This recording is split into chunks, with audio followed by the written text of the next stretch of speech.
जी आदमी के गोबर की भैंस के तोहरा का मतलब बा?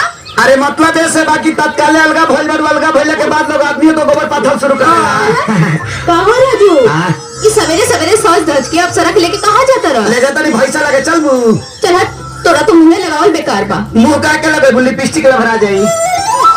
ए भौजी तई भैंसा देख लो अभी तो वजह से आवत रहनी त मुन्ना चौबे के खेत में नौ चरत रहू चौबे की लाठी लेके गई ले अब मार मार कर गोड़ में तोड़ देने। लंगर भैंसा चलेगा जी?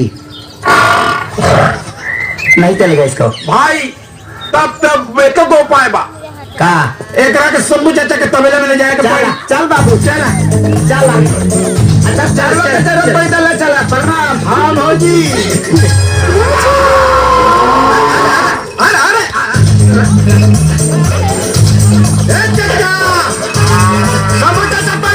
प्रणाम प्रणाम खुश रहो बच्चा। अरे भाई तेरी भैंसिया बनाने ले जाके भाई ले जाएगा ले जा तोरा खातिर चुनरी खरीद के ले लिया जा बनाता चाचा।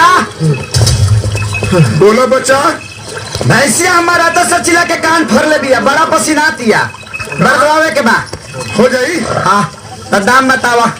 तू कलुआ के 100 रुपया ओके बुअरा के 200 रुपया हाँ और सुखना के 300 रुपया। अच्छा कौन पसंद बा देख लो। रकम पूछ क्या बतानी और ठीक बा अब घोड़ा चली हाँ छोटुआ चली कलुआ चली ना चली पूछ के आ गई ओकरा तीनों ना चाहिए। हाँ तो एगो बात है। हाँ ओकर नाव बा खेसारी। खेसारी खेसारी अरे हमके आदमी ना भैंसा चाहिए। वैसे बा ओकर नाव खेसारी हो। भैंसा के नाम खेसारी बाकी भेज 5000 5000 एक पारी के। हाँ एक बारी के 5000 एक पारी के 5000 हाँ 5000 हम कमाइले वाली देहात ना इतना चुनरी उनरी किन के लेल बनी ओकरा सुहाग रात खाती 5000 कुर्बान 5000 हो गई। बहुत काम भइले कर तोरा कैसे मजा आ गई? कहो राजू भैंसिया धना आइल। हाँ बाजी तारे गाँव से खरीद के ले रही तारे खाली ढेर पसाना छोड़ा तलासिया। हाँ मुझौसा 5000 के चूना लगा दे रस पोछ उठा के जा। Hello madam. अरे तू तो वही हवे ना जेकरा के त्रिभुवन पटक ले रहलन? अरे बिल्कुल सही पहचान हम हुए हई और खाली तारा चक्कर में। अच्छा हमरा चक्कर में वो कैसे? हम तो करे के पटक वाला नहीं तले कुश्ती में तू लगल हम तोरा चक्कर में सारा दाव भुला गईनी। चल ठीक ठाक। कैसे कि प्यार हो गया तोरा से पहला नजर वाला आई लव यू। अरे मजनू की औलाद बकवास बंद करो और आगे देखो। हम सामने ना देखब तारे के देखा उठत बैठत सुतत हगत मुतत पूरा जीवन तोरे के देखब देखत नहीं हमार केक का बिगाड़ लेला। अरे हम कहता नहीं ना आगे देख रहे तो बहुत पछताएगा। हम ना देखब। अरे हम कहता नहीं आगे देखो। तारा के देखब। अरे पागल हो ना तारा के देखब। अरे कांदर अरे तारे आगे के देखो देखब। गिर जाइबो। देखब हो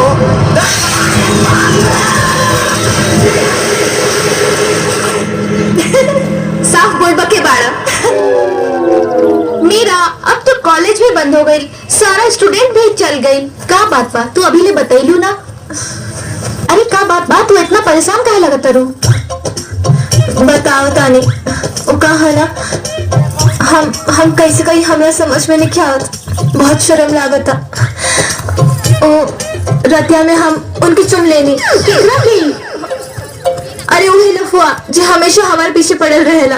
या अल्लाह तौबा तौबा ई का कहलू तू? एगो लड़की के अपन पहला चुम्बन अपना पति के साथ ही करे के चाहिए। अरे हम कहा तारे नो हमरा से भूल हो गई। अब हमारी मदद करे के बजाय तू अल्लाह की दुहाई देता रो। हमके बस इतना बताओ कि एक उपाय कैसे करे? जिसे लोहा के लोहा काटेला जिसे जहर के जहर काटेला वैसे चुम्मा के चुम्मा काटी का। एक मतलब वो चिरकुट के फिर से हमरा की चुम्मा देवे के पड़ी। जी इस टाइप की सेवा के लिए हम हमेशा तत्पर रहते हैं। और एक बात कल रात को जो आपने चुम्मा लिया था वो बहुत स्वादिष्ट था कि अभी तक हम कुल्ला तक नहीं किए। जी और ये ऑफर बहुत कम समय तक के लिए सीमित है। जो भी लेना देना है जल्दी ले दे के हटा दीजिए क्योंकि 4 भैंसों का गोबर उठाना है और 2 भैंसों को दूहना है।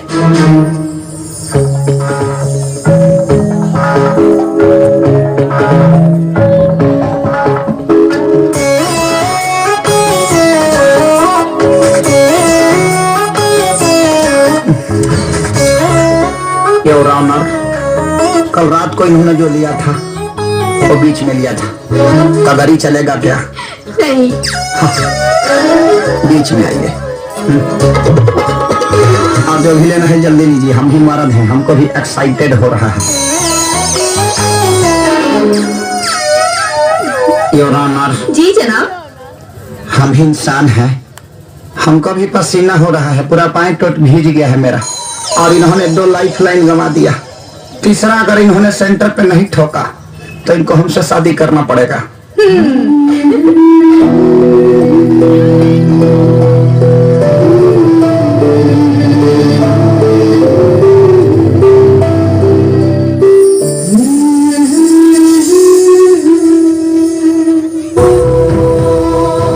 चल चल चल,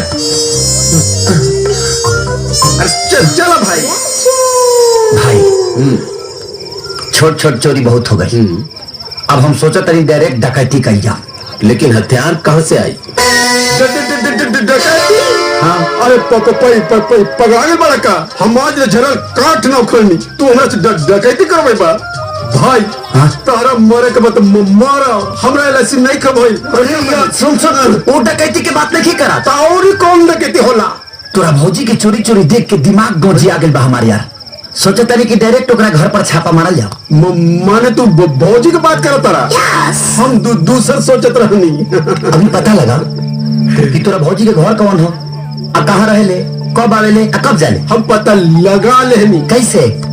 हमरा पता बा का कि भौजी रोज सुबह 9:30 बजे हाँ। बस में बैठ के हाँ। कॉलेज जानी। क्या बात करता रे? हाँ, और शाम के तू पता लगा ला। तका घेवड़ा पता लगले बड़ा। हमरा जितना पहुंचल हम लगौनी, अब आगे तू संभाला। अब देख हमार काल से काम शुरू। ओके गुरु, बेस्ट ऑफ जा।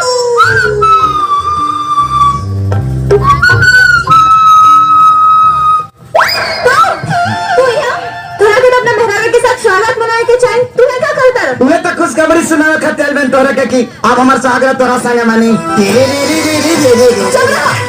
सच सच बताओ, तू अपन शादी से भाग के आइल बाड़ा ना? अब की हम नहीं की भागल, अब की वे भागल भैया। अरे अस्थिर बैठा तू। तोहर मेहरारू भाग गेल बिया और खुश तो ऐसे होता है जैसे बहुत दिन बाद बेटा भइल बा। हो ना बेटा, लेकिन तारा देश है। कैसन मेहरारू, केकर मेहरारू, कौन मेहरारू? जब बिया है ना भाई तक कैसन मेहरारू? शादी तोहार टूटल बा, हमार ना। हमार शादी अगला महीने पक्का बा। देखा मैडम, आज हमारा खातिर बहुत शुभ के दिन बा। आज इस शुभ के दिन में अशुभ के बम हमरा देही पर मत फोड़ा। तहारा हमार कोनो ना कोनो रिश्ता जरूर बा, तबे हमनी के भगवान बार बार मिलावत रे। बुझाइल? तोहार का विचार बा? हमार विचार बा कि हमके सूते दो और तू जा यहाँ से। हम सुत जाई। सपना देखल बंद कर, दूर बाटे दिल्ली। दिल्ली जाई बन का क्या किली?